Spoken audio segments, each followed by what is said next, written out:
Well, I guess it's time to lower the anvil. Pretty good test of the strength of this thing, this base here.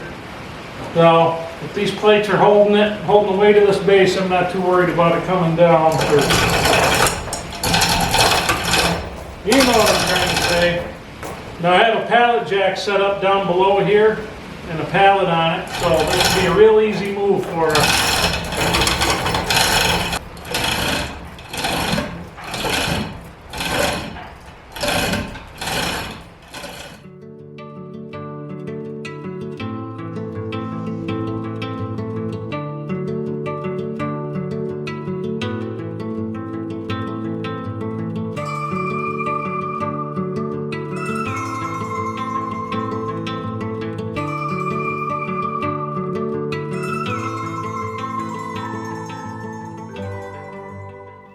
Well, kind of a special night here tonight, guys. We are new first for us here tonight. We are going to, well, we're going to try this anvil out for the first time. We're going to light this new forge up for the first time. Now, I wouldn't be lighting this off in here the way it is right now without all this ventilation, because coal smoke can really mess your nervous system up. It is not good for you at all to be sucking up a bunch of coal smoke.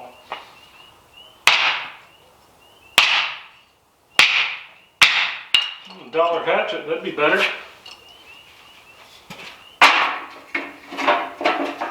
Let's see if we can get this touched off. See if we can pound on a little metal. Could be a good time, everybody, I hope. So, stay tuned. Well, here we go, first fire in the forge. The very first. Let that wood catch a little bit. I get a little coal in the bottom. Anthracite is a bastard to get burning in a forge, but if you can get a good bed of coals under it, it doesn't do too awful bad. I'm not going to turn that blower on yet till that wood's caught well.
tell you what, that is so much easier than the railroad tracks. Holy shit, what a difference. So, the big forge worked much better than what we had before. The big anvil, much better than what we had before. This is a pretty stout piece of bar stock here, and I tell you what, not exactly to move, and not exactly, not easy to move, not easy to heat, but being able to get a lot more heat and enough weight under it to move it, so much easier. Obviously I have a long ways to go to learn blacksmithing, but we're going to learn it as best we can. So anyway, hope you guys enjoyed this one. I'll see you on the next one.